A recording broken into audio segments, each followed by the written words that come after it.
جو غازی ملت کے کارناموں کو آپ تک پہنچا رہے تھے۔ آئیے جب غازی ملت کا تذکرہ ہوا تو انہیں خراج عقیدت پیش کرنا چاہیے، ان کی یادوں کو باقی رکھنے کے لیے، ان کے چھوڑے ہوئے مشن کو آگے بڑھانے کے لیے مجلس و تحریک کے امیدواروں کو بھاری اکثریت سے منتخب کرنا پڑے گا۔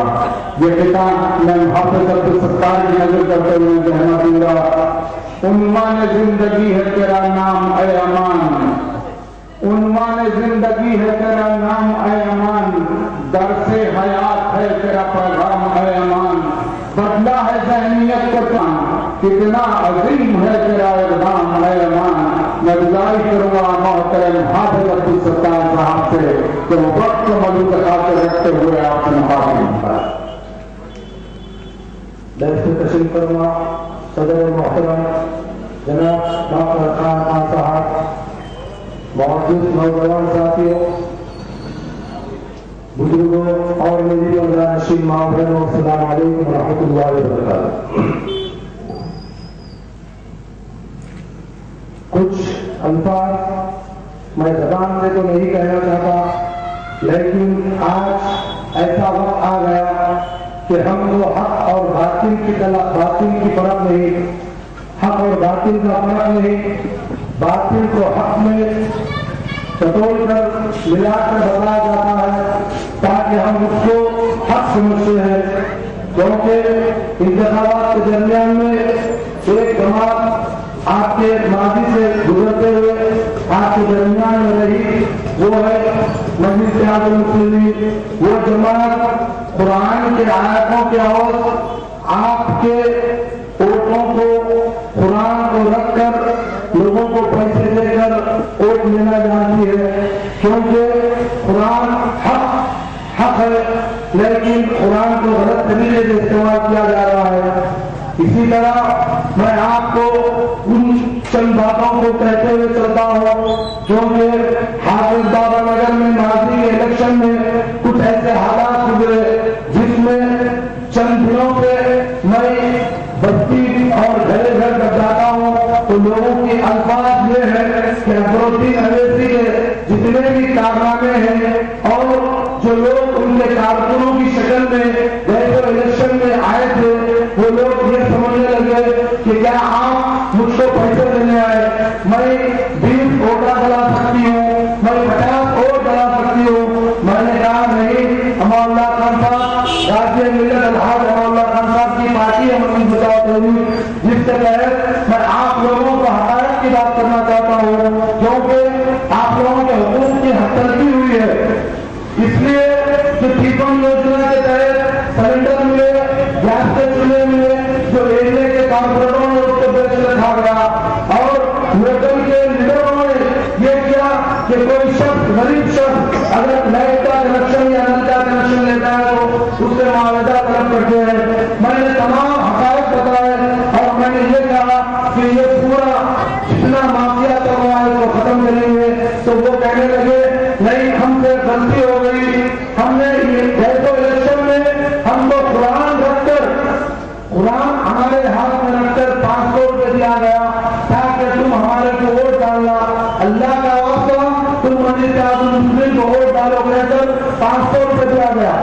تو مسلمانوں سوچو، قرآن حق کی بات کہتی ہے، قرآن اپنے زندگی میں ایمان لانے کی بات کہتی ہے، دنیا اور آخرت کی سہولت کی بات کہتی ہے، لیکن چند لوگوں نے اس کو ایک ایسا دنیا کا ایک مسئلہ بنا لیا، اپنے مفاد کے لیے قرآن کو یوز کرنے لگے۔ میں یہ جھوٹ نہیں کہہ رہا ہوں، دیگر میں جائیے آپ مسجد فلاح کے بعد وہاں پر جا کر تفتیش کیجیے کہ ہم الیکشن کے تحت آپ کے پاس آئے ہیں، آپ ہم کو ووٹ دیجیے۔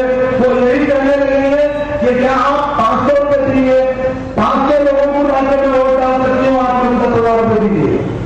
لیکن آج الحمدللہ مسلمان قوم باشعور ہو گئی۔ 15 سال ہم نے جس کو وقت دیا، 15 سال ہماری زندگی کا وقت ایک تہائی حصہ، آج کی زندگی 50 اور 60 سال میں 15 سال ہماری زندگی ختم ہو چکی۔ لہذا یہ انتخابات میں آپ اپنے شعور کو جگائیے، دلوں کو ٹٹولیے، حق کو سمجھیے، ایک ایسی قیادت کو لائیے کہ آپ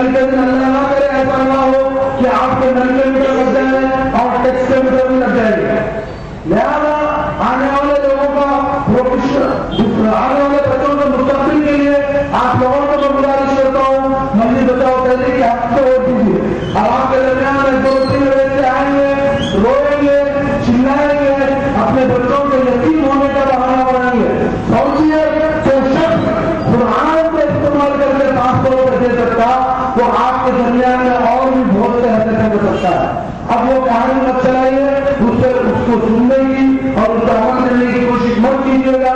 اللہ کے واسطے ایسے شخص کو منتخب کیجیے آپ کے فریادوں کو سنبھلی کر لے جائے. ایسا نہ ہو کل کے دن ہارے ہمارے ہاتھ سے وقت چلے جائے گا.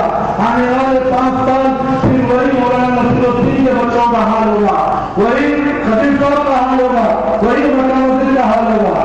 لہٰذا میں آپ لوگوں کا ضرور گزارش کرتا ہوں اپنے مستقبل کو ظاہر کر کے صحیح انتخابات کا، صحیح ووٹوں کا استعمال کیجیے. السلام علیکم. کر رہے تھے کہ آپ اپنا قیمتی ووٹ بچاؤ تحریک کے حق میں استعمال کریں گے. تحریک کا ایک طاقتور نمائندہ ایوان میں پہنچ کر آپ کے مسائل کے سلسلے میں آپ کی نمائندگی کرے گا اور ان تمام مسائل کو جو غازی ملت اپنی زندگی میں انجام دیا کرتے تھے وہی تاریخ دہرائی جائے گی. وہی سلسلہ پھر شروع ہوگا. آپ کو کسی اور کا انتظار کرنا نہیں پڑے گا. میں قبل اس کے کہ صدر محترم کو صدارت خطاب کے لیے زحمت دوں، میں گزارش کروں گا سید نصیر صاحب سے اور یہ خطاب انہیں کی نظر کرتے ہوئے انہیں زحمت دینا چاہتا ہوں.